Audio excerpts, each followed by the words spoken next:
Hello friends, வணக்கம். இன்றைக்கி நம்ம சேனலில் ரொம்ப சூப்பரான மீன் குழம்பு எப்படி செய்கிறதுன்னு பார்க்கலாம். மீன் குழம்பு பண்ணுறதுக்கு ஃபர்ஸ்ட் நம்ம மசாலா அரைச்சி எடுத்துகிட்டு வந்துடலாம். ஒரு மிக்ஸி ஜாரில் 1 கப் அளவு சின்ன வெங்காயம் எடுத்திருக்கேன். கையளவு பார்த்திங்கன்னா 2 கை அளவு வெங்காயம் எடுத்துக்கோங்க. பெரிய வெங்காயம் சேர்க்குறதா இருந்தால் மீடியம் சைஸில் 2 பெரிய வெங்காயம் எடுத்துக்கோங்க.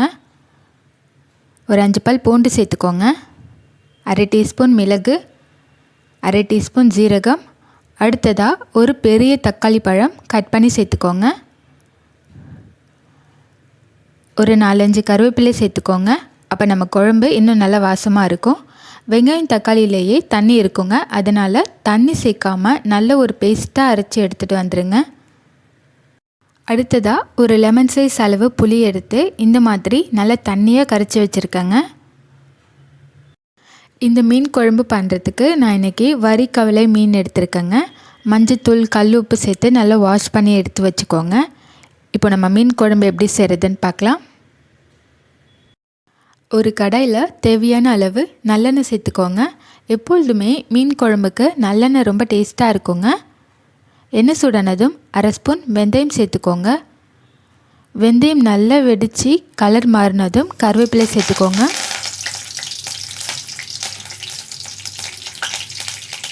ஒரு பச்சை மிளகாய் சேர்த்துக்கோங்க. நம்ம அரைச்ச வெங்காய தக்காளி பேஸ்ட்டை சேர்த்துக்கோங்க. சேர்த்துட்டு இந்த வெங்காய தக்காளியோட பச்சை வாசனை போய் வெங்காய தக்காளி நல்லா வதங்கி வரணுங்க. அது வரைக்கும் நல்லா வதக்கிக்கோங்க. இப்போ நம்ம வெங்காய தக்காளியில் தண்ணி எதுவும் சேர்க்காமல் அரைச்சதால் வெங்காய தக்காளியில் உள்ள தண்ணி படப்படன்னு தெறிக்குங்க. அதனால் ஒரு மூடி போட்டு வதக்கிக்கோங்க.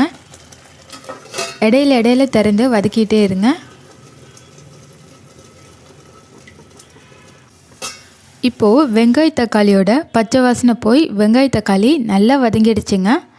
இப்போ இதில் நம்ம 1/2 ஸ்பூன் மஞ்சத்தூள் சேர்த்துக்கலாம். 3 டேபிள் ஸ்பூன் குழம்பு மிளகாய்த்தூள் சேர்த்துக்கோங்க. சேர்த்துட்டு மிளகாய்த்தூளோட பச்சை வாசனை போகிற வரைக்கும் ஒரு 2 நிமிஷம் நல்லா வதக்கிக்கோங்க. இந்த குழம்பு 2 மெத்தடில் செய்யலாங்க. மிளகாய்த்தூளை இப்போ நம்ம சேர்த்தா போல் எண்ணெயில் வதக்கியும் செய்யலாம். இல்லைன்னா நம்ம புளி கரைச்சி வச்சுருக்கோம்ல, அதில் மிளகாய்த்தூள், மஞ்சத்தூள் சேர்த்துட்டு வெங்காய தக்காளி வதங்கின பிறகு புளி கரைசல் சேர்த்துக்கலாங்க. நீங்கள் எது ஈஸியாக நினைக்கிறீங்களோ அது போல் செஞ்சுக்கோங்க.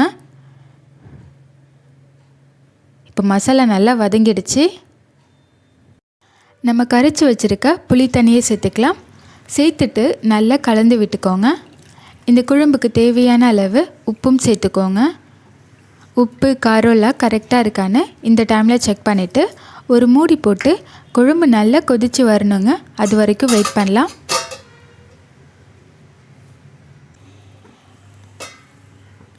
இப்போ பாருங்கள், 10 நிமிஷத்தில் குழம்பு நல்லா கொதித்து திக்காக வந்துடுச்சு. எண்ணெய் பிரிஞ்சு வந்து அப்படியே அழகாக மேலே மிதக்குது பாருங்கள். இந்த டைமில் தான் நம்ம எடுத்து வச்சுருக்க மீனை சேர்க்கணும்.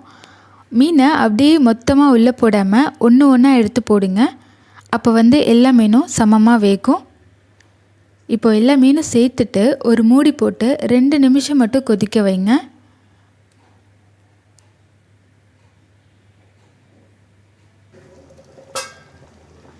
இப்போ பாருங்கள், மீன் வெந்து குழம்பு நல்லா கொதிக்குது.